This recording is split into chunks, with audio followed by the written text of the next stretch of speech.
पारस homeopathy channel के इस video में मैं डॉक्टर रामदेव लमोरिया आज आपके साथ एक खास टॉपिक पे डिस्कस करूंगा। वो है फ्रेंड्स, अगर आपके गले में बलगम गिरता है, गले के अंदर आपको बलगम चिपकने लग जाता है, बार बार आप गले साफ करने की कोशिश करते हैं, तो इस कंडीशन को बोला जाता है पोस्ट नेजल ड्रिपिंग या शॉर्ट में बोलते हैं पीएनडी। दोस्तों, पीएनडी के कारणों को हम जानने की कोशिश करेंगे, इसकी वजह से आपको क्या क्या दिक्कतें होने लग जाती है और इसका होम्योपैथिक मेडिसिन के माध्यम से कैसे ट्रीटमेंट किया जा सकता है, इसी के बारे में डिस्कस करेंगे। तो इस वीडियो को लास्ट तक जरूर देखिएगा। सबसे पहले हम बात करते हैं कि पीएनडी आखिर क्या है, पोस्ट नेजल ड्रिपिंग क्या है। जब कई बार हमारे नाक के माध्यम से हमारे गले के अंदर बलगम गिरने लग जाता है, वो बलगम कई बार पानी जैसा होता है, कई बार गाढ़ा होता है, कई बार चिपकने वाला होता है कि हम बार बार कोशिश करने के बावजूद भी वो निकल नहीं पाता है।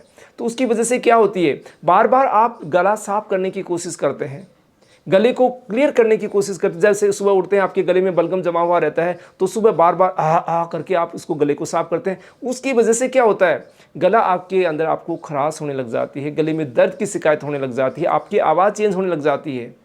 और कई बार ऐसा कफ आ जाता है कि वो चिपका हुआ ही रहता है, तो आप बार बार ऐसे अलग बाहर करने के कारण आपको वोमिट भी होने लग जाती है। वोमिट के कारण साथ साथ में कई बार आपकी ये कंडीशन बढ़ती है तो आपके कानों के अंदर दर्द या कानों के अंदर तक भी समस्या चली जाती है। तो फ्रेंड्स, अगर आपको बलगम बार बार गिर रहा है, गले में चिपक रहा है, प्रॉपर तरीके से निकल नहीं पा रहा, या बलगम ज़्यादा बनता है लेकिन आप आसानी से निकाल पा रहे हैं, इन कंडीशन के लिए अलग अलग दवाइयाँ होती हैं होम्योपैथी के अंदर।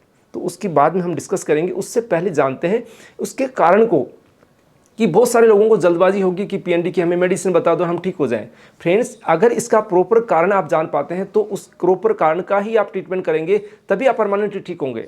अदरवाइज आप प्रॉपर ट्रीटमेंट नहीं लेंगे तो प्रॉपर तरीके से ठीक भी नहीं हो पाएंगे। अब चलिए जानते हैं कि आपको इस पीएनडी के कारण क्या है।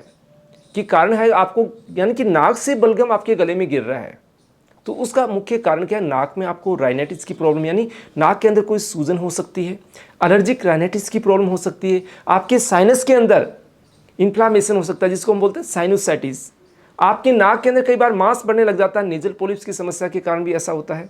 आपके जो टर्मिनेट्स होते हैं, हाइपरट्रोफी हो जाती है, उसके अंदर साइज में बढ़ जाते हैं, तो भी आपके नाक के अंदर पानी गिरने लग जाता है, गले से अंदर आने लग जाता है।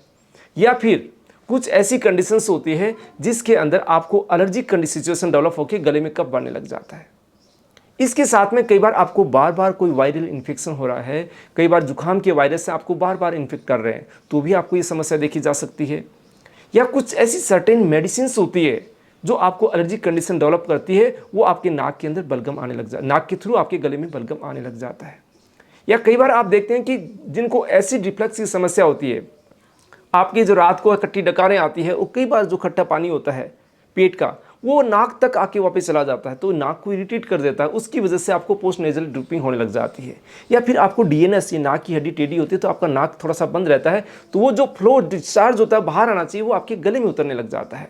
तो ये समस्या है, तो आप इसके कारणों को प्रॉपर जानेंगे तभी आपका प्रॉपर ट्रीटमेंट हो पाएगा। अब बात करते हैं इसके ट्रीटमेंट की।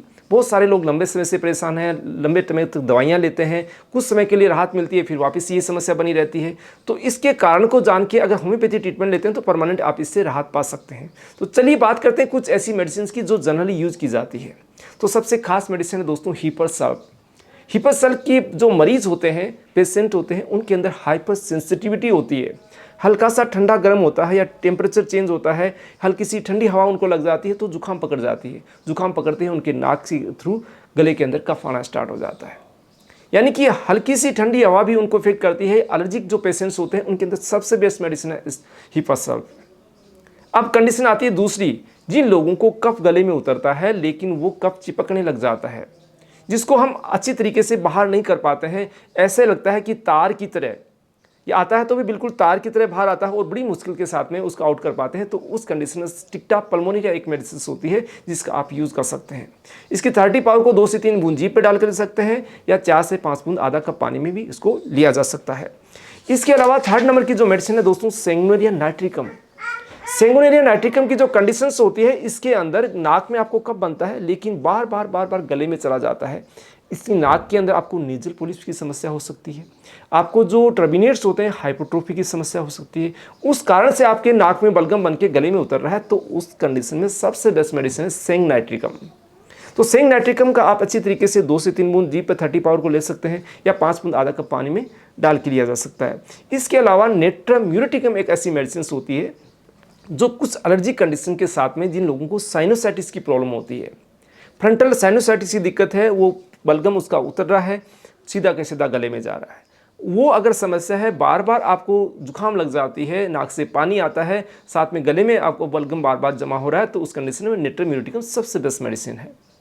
तो फ्रेंड्स, इसके अलावा बहुत सारी होम्योपैथी में मेडिसिन आती है जो आप अपने नज़दीकी डॉक्टर से परामर्श करके ले सकते हैं। आप चाहते हैं हमारे से परामर्श करना तो दिए गए व्हाट्सएप नंबर के द्वारा अपॉइंटमेंट लेके कंसल्ट किया जा सकता है। फ्रेंड्स, मिलते हैं नई जानकारी और नई वीडियो के साथ। धन्यवाद फ्रेंड्स।